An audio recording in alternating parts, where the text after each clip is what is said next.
Bonsoir.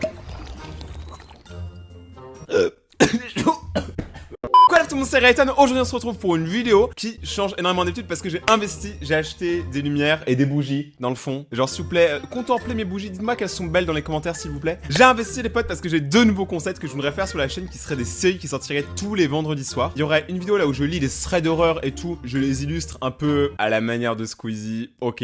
Deuxième concept, ce serait des histoires là où je raconte une histoire de légende ou de tueur. Ok, c'est bizarre. Mais d'un autre côté, avouez, c'est stylé comme décor, non? Là vous devez vous dire, je raconte n'importe quoi, ce qui est forcément le cas. Mais du coup, ce qui va se passer, c'est que maintenant, on va commencer la vidéo. Et avant que ça commence, si vous êtes content qu'on fasse une nouvelle série sur la chaîne, mettez un pouce bleu, partagez la vidéo, c'est très important, ça soutient la chaîne. Et abonnez-vous et activez la cloche. Et on est parti directement pour commencer la première histoire.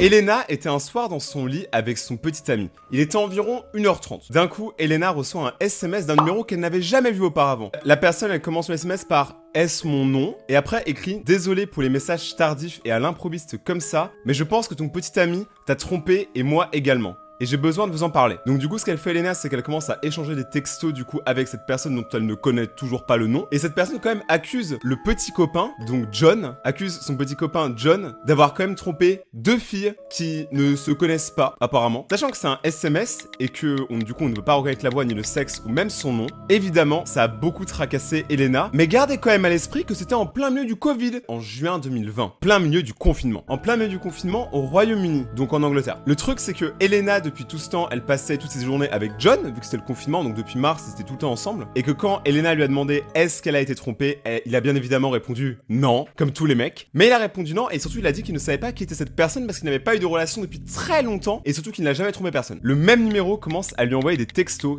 en colère, le qualifiant de rat, de menteur et même de tricheur. T'aimes pas quand on te parle comme ça normalement, mais du coup c'est là que ça devient bizarre. Cette fameuse personne ne donne pas de détails, elle ne dit pas son nom, elle dit juste que John était son petit copain, et seulement que c'était un menteur et que Elena était une idiote de le croire. Elena du coup a commencé à lui poser encore plus de questions pour avoir des informations sur la personne, mais la personne niait tout et juste était de plus en plus en colère. La grammaire et l'orthographe de cette personne étaient plutôt bonnes, du coup ça enlevait le soupçon que ça pourrait être des enfants qui font une blague. Et surtout que cette personne utilise des mots d'argot de la région, donc vous savez on a tous nos petits mots, par exemple dans le sud quand on dit cagole, bah c'est vraiment un truc qui vient du sud, donc forcément là-bas si tu commences à parler de l'argot, t'es déjà dans un périmètre plus restreint, tu vois, ça peut pas être n'importe qui. Du coup, Elena, elle commence à flipper, l'histoire est crédible et elle décide d'en parler à John. Tout d'abord, ils ont supposé que ça pouvait être des enfants qui avaient trouvé les numéros sur Facebook, par exemple, et du coup qui essaient de rigoler et de tromper l'ennui du confinement en faisant des blagues téléphoniques. Après, il y a quelques semaines qui sont passées et il n'y avait eu aucun message. La personne appelait régulièrement, mais là, il n'y a eu aucun message. D'un coup, tu sais plus pourquoi. Jusqu'à ce que John reçoive un texto l'après-midi suivant, lui demandant une rencontre au social club pour avoir de la compagnie. John, il est pas bien. John, il est en mode je bois du café.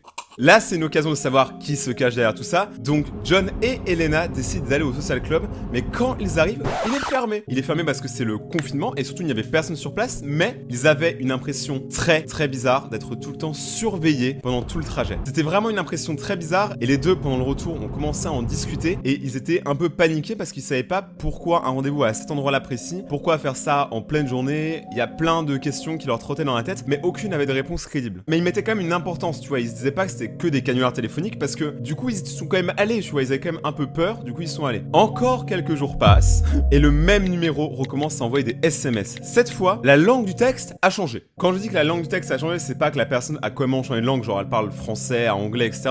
Je parle de l'argot. La personne emploie un langage genre plus jeune et un peu plus familier. Par exemple, au lieu d'écrire vous deux, donc you two, elle écrivait you two mais avec un chiffre. Ce qui commençait à devenir un peu bizarre parce que du coup c'est comme si une autre personne avait pris le téléphone et commençait à envoyer des SMS. Cette personne semblait énormément plus en colère que la personne précédente. Et je vous avoue qu'Elena, elle y a pas cru direct. Tu vois, elle se dit là, bon, c'est sûr, c'est un fake. Mais c'est un peu plus bizarre que ça. La personne commence à engueuler Elena et John par message. Et on ne sait toujours pas qui c'est. Et cette personne est surtout énervée du fait que Elena et John n'ont pas cru directement à ce que la personne proclamait au début. C'est-à-dire que John avait trompé Elena et cette même personne. Un soir, elle reçoit un SMS disant « Tu es si terne ». Et quelques secondes après, « Je le vois quitter ta maison plus tôt ». Directement, ce qui se passe, c'est que Elena, elle voit ces SMS, elle se dit « Bon, là, c'est sûr, c'est une blague ». Donc, elle répond avec une blague, sauf que elle a oublié un truc. C'est que ce soir-là, elle était un peu malade et elle était effectivement terne, mais ça encore, ça pourrait être une supposition. Mais au moment où elle écrit que John a quitté la maison, John était vraiment parti de la maison exactement à ce moment-là pour promener le chien qui, pendant toute la journée, avait peur. Genre, le chien était bizarre, il arrêtait pas de bouger, d'avoir peur, de pleurer. Et du coup, il est parti faire une promenade nocturne, ce qui arrivait assez fréquemment pour John. Mais cette fois-ci, il était quand même vachement agité. Donc, c'était quand même une très grosse coïncidence que cette personne ait deux informations qui étaient extrêmement précises sur le moment. Elena continue de rigoler et répond encore une fois avec une autre blague. Sauf que là, la personne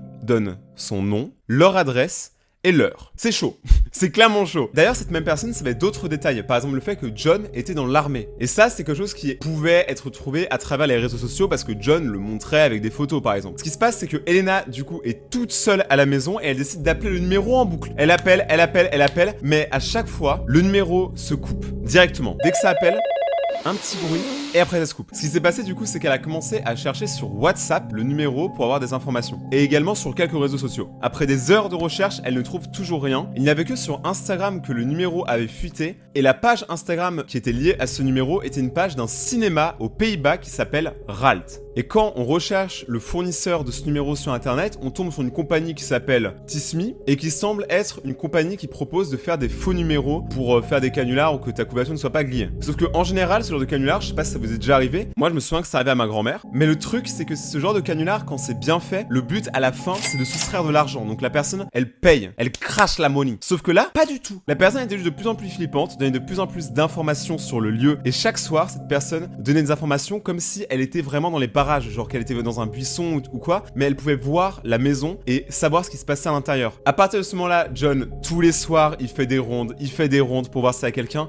mais il trouve jamais personne. Vu que cette même personne n'avait fait aucun effort pour essayer de les liquider, donc de leur prendre de l'argent, on s'est dit que c'était peut-être un peu une blague et que juste, il y a eu trop de coïncidences. Mais un soir, il s'est passé quelque chose. Un soir, les deux étaient en train de regarder la télé, toujours quelques semaines après, toujours pendant le confinement, et là, ils entendent un grincement au-dessus, et un vase qui tombe. Du coup, John décide d'aller voir ce qui se passe en haut, et quand il rentre en haut, il voit la fenêtre ouverte. Donc il y a deux choix là, et je vous laisse donner votre avis en commentaire. Soit il y a eu un coup de vent, et du coup ça a fait tomber le vase, ce qui peut arriver, on sait jamais. Soit il y avait quelqu'un dans la pièce, et que cette personne est partie. Et du coup ça voudrait dire que pendant tous les moments, là où John cherchait dehors, en fait la personne était depuis le début à l'intérieur de la maison. On flippe ou pas là? On flippe ou pas là les gars? Moi perso je le sens mal. Ça c'est le problème quand t'as une grande maison, c'est que tu peux pas surveiller partout, tu vois. Donc première histoire... Sans nom, notez-le au flipomètre, au flipomètre. Notez cette histoire-là. Donc buvons un peu de café et passons à la deuxième histoire. La deuxième histoire n'a également pas de nom, mais la source est en description si vous voulez la voir, mais en gros je vais vous la raconter maintenant. Là c'est un jeune homme qu'on va appeler Sam. Sam a 22 ans et habite dans un immeuble. Jusque-là, rien d'anormal. Une nuit, quelqu'un frappe à sa porte. Il se lève et il va ouvrir. Donc Sam, il n'est pas trop habitué à ce qu'on vienne le déranger, surtout à cette heure-là. Donc il y va et il est un peu sceptique. Il sait pas qui ça veut être, mais il est un peu chaud, tu vois. Là, il y a une femme qui se tient et lui demande est-ce qu'elle peut passer la nuit chez lui parce qu'elle se fait frapper par son conjoint. Elle rassure Sam en lui disant qu'elle a juste besoin de l'hospitalité pour une nuit parce que le lendemain, en gros, sa famille vient le chercher à la première heure. Et du coup, Sam, comme à peu près n'importe qui, décide de lui donner une petite couverture, un petit chocolat chaud, un petit bisou sur le front et de la faire dormir sur le sofa. À son réveil, la couverture était pliée et la jeune femme était partie. Pas un mot, elle est partie dans la nuit. Le soir suivant, il y a encore un tape à la porte. Donc Sam, il voit que ça frappe de nouveau à la porte et il commence un peu à en avoir marre, tu vois, il aime pas trop être dérangé. Et c'est la même femme qui est à sa porte. Mais cette fois-ci, comparé à la dernière fois, elle est défoncée, elle est marquée par des coups au visage absolument partout. Elle lui demande une seconde fois de l'hospitalité et Sam, vu que c'est un altruiste, il a accepté de bon cœur et il a dit pas de problème, tu peux redormir chez moi. Il lui a refait le même speech, petit chocolat chaud, petit bisou, petit sofa. Le lendemain matin, elle est plus là, toujours pas, et le même manège se reproduit absolument toute la semaine. Pendant toute toute la semaine, elle est venue chaque jour avec des blessures de plus en plus violentes et toujours à demander la même heure, la même hospitalité, tellement que Sam, au bout d'un moment, il savait à quelle heure elle allait arriver et du coup, ils étaient prêts devant la porte à l'accueillir. Le truc, c'est que Sam essaie toujours de communiquer avec elle, sauf qu'elle était toujours extrêmement fatiguée, qu'elle s'est fait cogner et du coup, elle ne pouvait pas répondre, tu vois. Vu qu'elle partait le matin, il n'avait jamais eu de conversation. Il connaissait même pas le nom de la personne. On ne connaît d'ailleurs toujours pas le nom. À un moment, Sam, il commence à dire que la situation est dangereuse. Du coup, ce qui se passe, c'est qu'il décide d'aller au poste de police. Une fois qu'il va au poste de police et décrit la situation, il montre une photo qu'il a prise pendant la nuit de la fille. Donc jusque-là, bon, ok, c'est chaud de prendre une photo, mais là, c'est pour la montrer à la police, donc ça va. L'agent de police lui montre la femme en photo et du coup, il y a une corrélation. Donc c'est bien la même femme que la police montre et que lui, il a pris en photo. Sauf que la police explique que cette femme, elle s'était bien fait battre par son mari, mais c'était il y a 5 ans et elle est morte par des coups que son mari lui a donnés, mais il y a 5 ans. Donc cette femme venait, sauf qu'elle n'était pas censée être vivante. Le mari de cette femme s'est bien évidemment fait mettre en prison 5 ans plus tôt, donc même lui était derrière les barreaux, et la femme avait été enterrée. On ne sait rien d'autre de l'histoire, on sait juste que ça s'arrête là, et c'est le meilleur moment de votre vie. Si vous voulez mettre un pouce bleu et partager la vidéo, donc partagez la vidéo un maximum si vous avez kiffé le concept. Si vous voulez qu'on refasse une vidéo comme ça, vraiment déchirez la barre des pouces bleus. Je pense qu'on fera une vidéo comme ça par semaine et elle sortira tous les vendredis à 17h20. Donc tous les vendredis à 17h20, vous savez que c'est votre petit moment horreur de la semaine. Dites-moi l'histoire que vous avez préférée dans les commentaires. Et merci encore une fois de m'avoir regardé cette vidéo. Passez une très bonne journée. Abonnez-vous et activez la cloche. Et ciao!